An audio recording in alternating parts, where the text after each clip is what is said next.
The debt ceiling is fast approaching, and Republicans in Congress are threatening to let the nation default.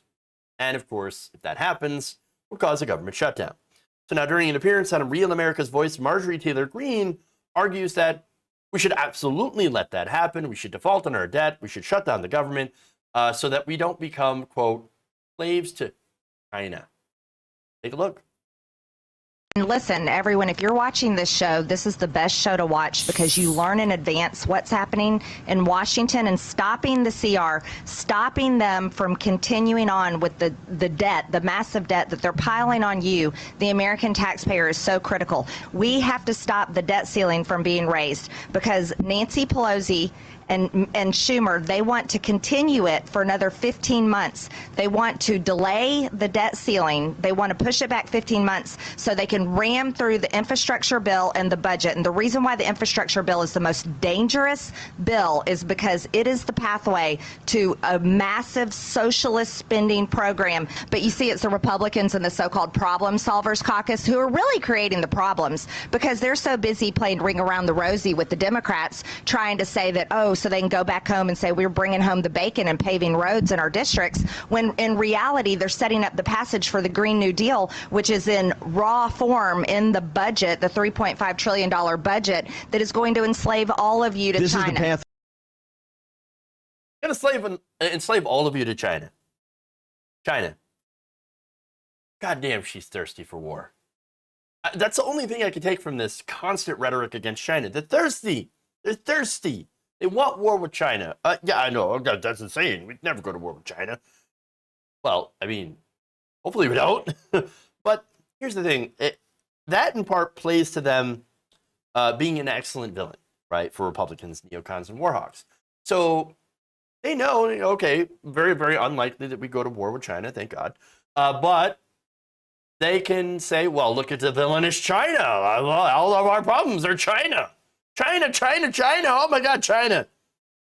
This is the same thing they did with the Soviet Union, by the way, during the Cold War, which was fantastic for defense contractors and war hawks because we got in all these different proxy wars. And again, I cannot be the only person that has noticed all the right-wing rhetoric aimed at China and making them a boogeyman. And to be clear, I'm not saying China good. I'm saying war bad. So now, how does this apply to the debt ceiling? Well, the debt ceiling, let me give you a definition, right? It is the limit, the total amount of money that the United States government is authorized to borrow to meet existing legal obligations, including Social Security, Medicare, military salaries, interest on the national debt, tax refunds, and other payments. So let me be clear, this is not new spending. The whole thing, the whole idea of trying to tie this to the reconciliation bill is BS. They're not the same. They're not even related. The reconciliation bill would authorize $3.5 trillion of new spending. And a lot of that, of course, is actually repurposed spending from other things. What the continuing resolution would be is that essentially we would be paying for things that we've already spent money on. Think about it this way. Let me make a terrible analogy because I'm always great at these. You go to a nice sit-down restaurant, you order your food, they bring it over, you eat it, you enjoy it, you had a nice time. Great. All right, well, the server comes around, takes your empty plate, and that's it, right? No, of course not. You got to pay the bill. So now what happens if you don't pay the bill? Well, it turns out you're going to get in a little bit of trouble. Why? Because, well, for one, the food costs money, the labor costs money, the advertising costs money, and if you don't pay the bill, well, you yourself get in trouble for stealing, but the restaurant itself loses out. Now, the analogy, of course, is not perfect, as always. My analogies are really not great, but the restaurant itself will be fine if a person skips out on a meal. But if everybody skips out, that's a bigger problem because then they don't get any money. So now what happens is a similar thing. The United States, if we don't borrow the money to pay the obligations we already owe, well, there's going to be some consequences. And they're going to be rather big, much more than the restaurant analogy that I tried to use. The United States government would default on its money. Certain payments would stop going out to the American people. And eventually, all the money borrowed would be gone. Now, they do some accounting tricks first to make things happen. That's why we only had a partial shutdown in the times where there was a government shutdown, because they would miraculously find money now and then. Okay, so now, at some point, though, if a shutdown went long enough, they would run out of that. And, for this arbitrary limit that they set, and they couldn't technically borrow any more money to pay anything.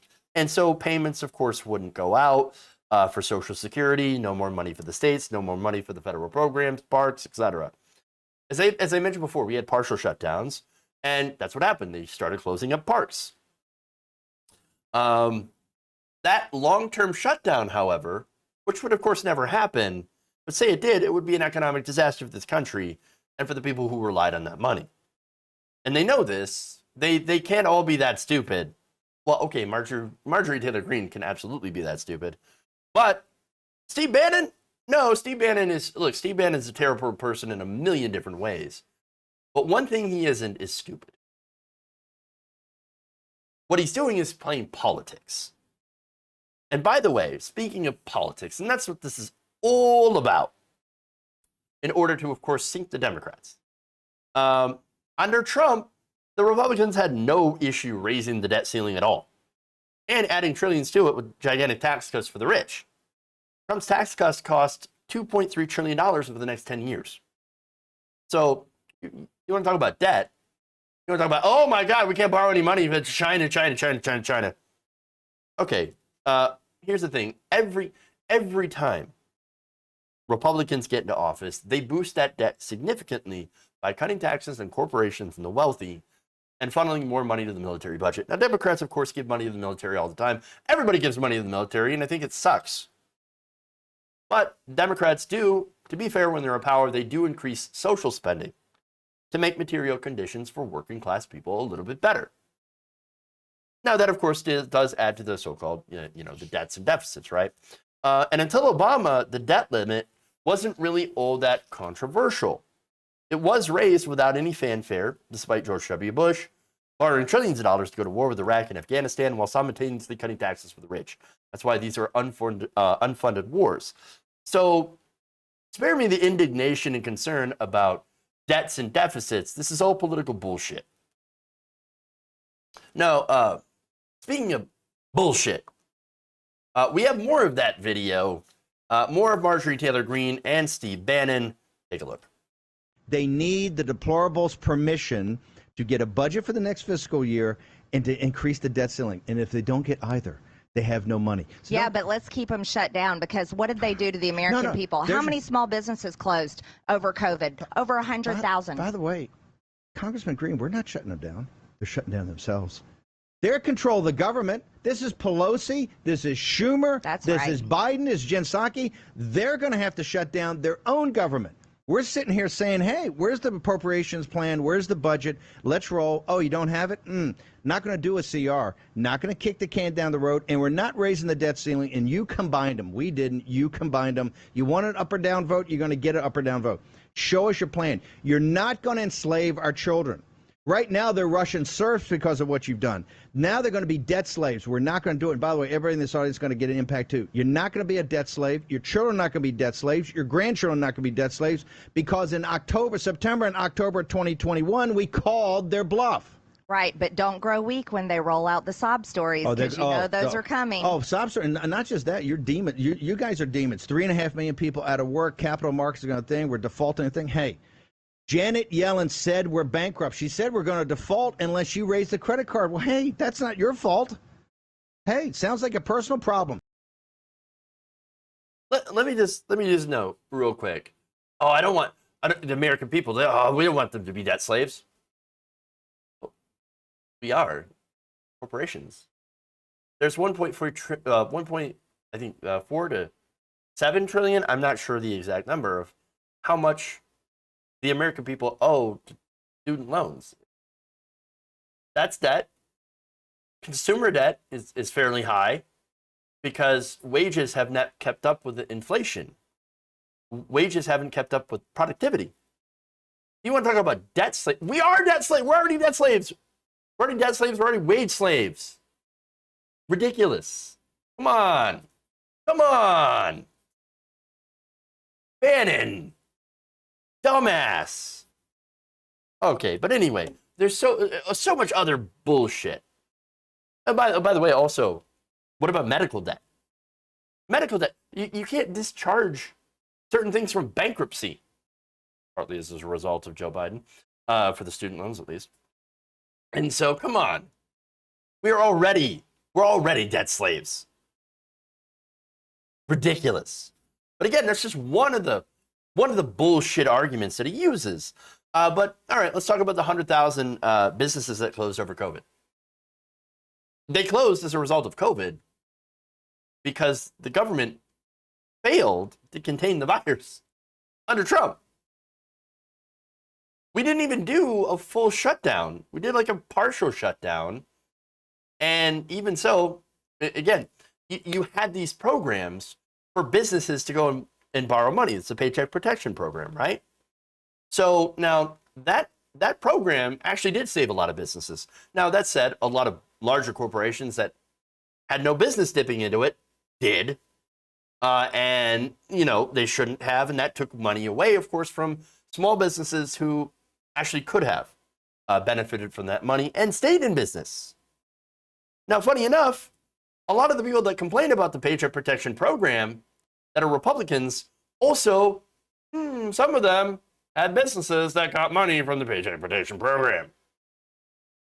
Little hypocrisy here. Now, are you saying you should have never received that? I mean, that's part of the money that's due that you would have to raise the debt ceiling for.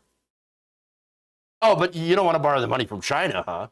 Okay, well, Marjorie Taylor Greene, if you're so concerned about borrowing money from China, then you may want to stop taking your paycheck. I mean, that is part of the government's obligation. You're an employee of the government, right? That's part of their obligation is to pay employees. Well, are you going to stop taking a paycheck, Marge? Come on, why don't you put your money where your mouth is and stop taking your paycheck? That's $174,000 less that the government would have to borrow to pay your ass. So why don't you do that? How about all the Republicans that are bitching about the debt ceiling right now forego their paychecks? What about that? How about that, huh? Why don't you do that? Save the government hundreds of thousands of dollars. Don't take a paycheck. It's not like they can't afford to do that. Congress is literally full of millionaires. They get all this money from their investments anyway. So why not? It's not like they're going to be impacted personally. It's only $174,000 a year. Put your money where your mouth is. Come on. Come on. No, chances are they're never going to do it. They're never going to do it. Oh, it's my money. What are you talking about? I earned that. How dare you come after my pay? Oh. No, you don't want to be a slave to China, don't you? Just give them your paycheck. Simple as that. Simple as that. Look, I can make ridiculous demands too. I just did. But I don't have to lie about how the things actually work. And that's different. Unlike Marjorie Taylor Greene and Steve Bannon, who are obvious liars, absolute shameless liars. And the Republicans who are complete and total hypocrites about the debt ceiling. This country, by the way, they keep saying the same thing. Oh, the country's broke. This country's broke. You can't actually go broke if you can print your own money. Now, of course, there is a concern about inflation, but we're really not there. There's an issue with pay not keeping up with the cost of goods and services. That's been going on for a very, very long time. And the solution to that is, of course, to raise wages. But the only reason that they're trotting out this tired argument now about, oh my God, we're suddenly fiscally conservative. And now that Democrats in office, we're fiscally conservative.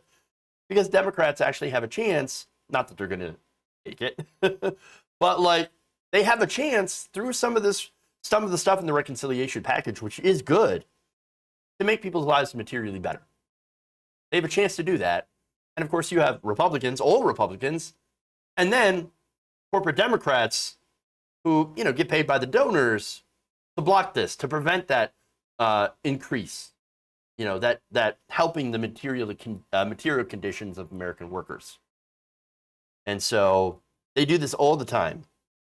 I mean, whenever there's talk about doing something for the American people, as opposed to giving to the war budget and or tax cuts for the rich and corporations, they have what David Dayen called the deficit hawk industry.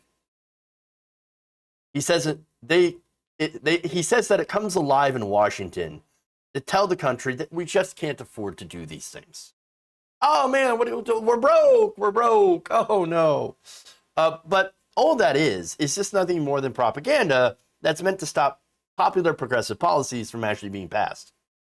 Because if it did, and this is what the political thing is, Democrats would actually hold on to power. And that's not good for the donors, the corporations who don't want to pay taxes. That's what it comes down to.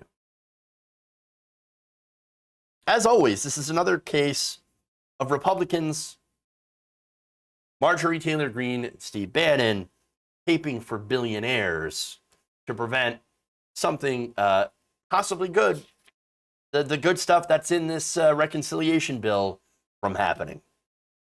If you enjoyed this video, please give us a like and share with your friends. You can subscribe and help out the channel by becoming a patron. It's patreon.com/Jeff Waldorf, or you can become a channel member as well by hitting the join button below.